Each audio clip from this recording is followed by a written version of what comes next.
Welcome to this video on the types of business organization in Arizona, presented by StartingYourBusiness.com. This video is a part of our series of videos on starting a business in Arizona.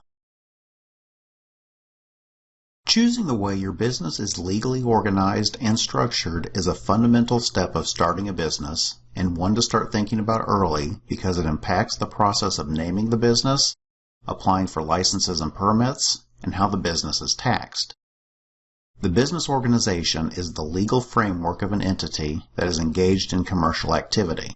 There are 4 primary types of business organization that a small business owner will choose from, which include the sole proprietorship, partnership, corporation, or LLC.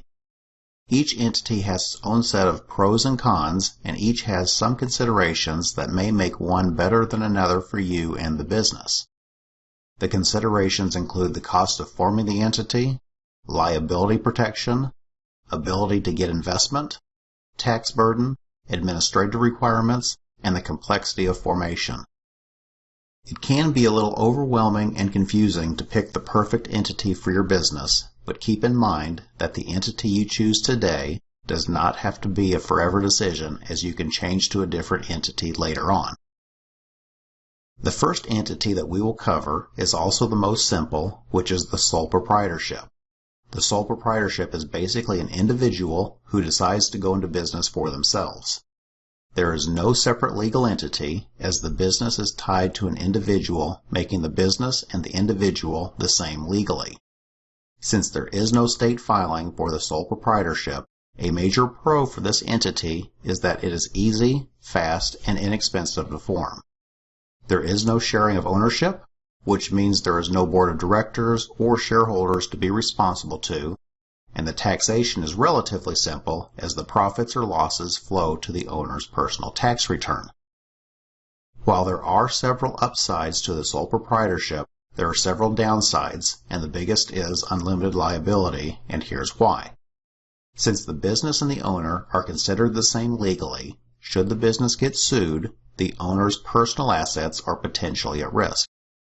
The risk of being a sole proprietorship really goes up if the owner has significant personal assets or has employees who could cause the business to get sued. There is also limited access to capital. This just means that unlike the partnership, corporation, or LLC, there aren't other people that you can have invest in the business. Last, the sole proprietorship has a limited life. So if the owner passes away or decides to get out of business, that business essentially ceases to exist. This isn't a major concern for many businesses, but if there are contracts or licenses that the business relies on, the sole proprietorship may not be the best choice. Forming a sole proprietorship is pretty simple. Since there is no official state filing, you can decide to go into business right away as a sole proprietorship and be in business.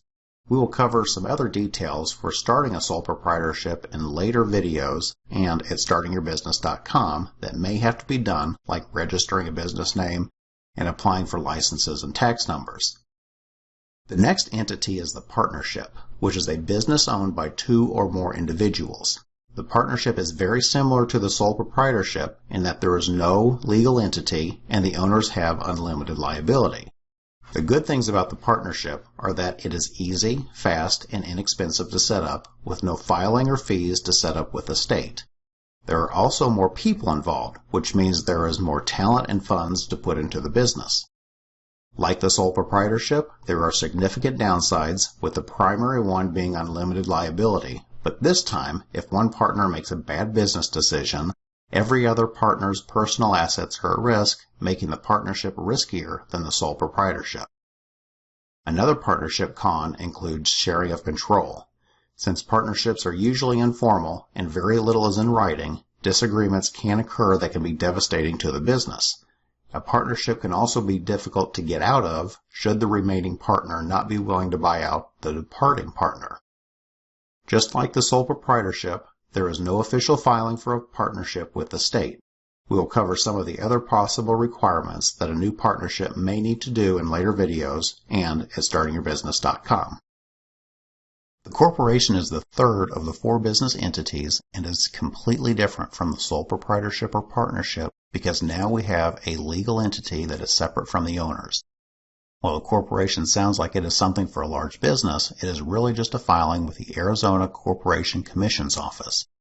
Corporations can be owned by a single owner or multiple owners. The corporation has several pros, especially now that it is a distinct legal entity and the owner's personal assets are separate from the business assets. While a corporation has this liability protection to protect the owners should the business get sued, some people confuse liability protection for bankruptcy protection. While it potentially could protect an owner from a vendor trying to get at assets in the event of bankruptcy, if the business were to try and get a loan, the bank will typically require any person owning 20% or more of the corporation to provide a personal guarantee that the individual will pay the loan back. Another pro is that the corporation has unlimited life, which could be useful in situations where there are key contracts or licenses held by the business, as the business can essentially live forever provided the owners transfer stock and keep paying the state corporation fee. The corporation can also sell shares of the business and raise money to potential investors instead of relying on debt like a sole proprietorship or partnership. There are a few downsides of the corporation, which include the cost of formation and increased administration. The corporation costs $60 and is filed with the Arizona Corporation Commission. There is also a requirement to publish the articles of incorporation in a newspaper, which will add an additional $60 to $100. In addition, there are a number of administrative duties, such as an initial board of directors meeting, shareholders meeting, taking minutes at the meeting, issuing stock certificates, and writing the bylaws. There are 3 ways to form a corporation in Arizona. 1, you can do it yourself. On the Arizona Corporation Commission's website, you will fill out and file the articles of incorporation. On the Arizona Corporation Commission's website, you will fill out and file the articles of incorporation. You will also have to publish the articles of incorporation in a newspaper that has general circulation in the county where the business is located. Since there are a number of administrative duties that need to be done right, if you plan to do it yourself, be sure to do your research before filing. Second, you can hire online companies that specialize with forming business entities. StartingYourBusiness.com has a list of companies that provide this service. What's nice with these services is that in addition to making sure all of the legalities of forming the corporation are covered, they also send alerts whenever reports are due, so you have one less thing to try and remember. The one-time fees for these services usually start around $50 to $150 plus the state fees. Last, you can hire an attorney. This is going to be the most personalized service, but also the costliest. You will want to go this route if your assets are substantial or want to work one-on-one with someone to form the corporation. Expect to spend a minimum of $500 to $1,000 for a simple corporation. The last entity we will talk about is the Limited Liability Company, or LLC. Just like the corporation, the LLC is a legal entity that is separate from its owners and is a filing with the Arizona Corporation Commission's office. LLCs can be owned by a single owner or multiple owners. The LLC also costs a little less than the corporation to file in Arizona. The cost to file the articles of organization is $50. The LLC shares all of the pros of the corporation, like being a separate legal entity, unlimited life, and raising investment capital, but with the LLC, you don't have to hold meetings, take minutes, and so on, making the LLC much easier to run than the corporation. There is one potential downside to the LLC, which is that every state has its own set of Llc laws. So if you have an Arizona LLC physically doing business in another state, the LLC may not be the best entity for your business. The process of forming a LLC in Arizona is similar to forming a corporation. You can do it yourself by filing the articles of organization, or you can get guidance from a professional to make sure it's done right. Check StartingYourBusiness.com for a list of formation companies. There is a lot to think about before deciding on the right legal entity that best fits your personal situation and business needs, so be sure to do some research before jumping in. At StartingYourBusiness.com, we provide a free printable comparison guide with some of the pros and cons of each entity to help you compare them all. If you like this video on the types of business organization in Arizona, be sure to watch the others in the Starting a Business in Arizona series. Starting a business can be difficult, but you don't have to do it on your own.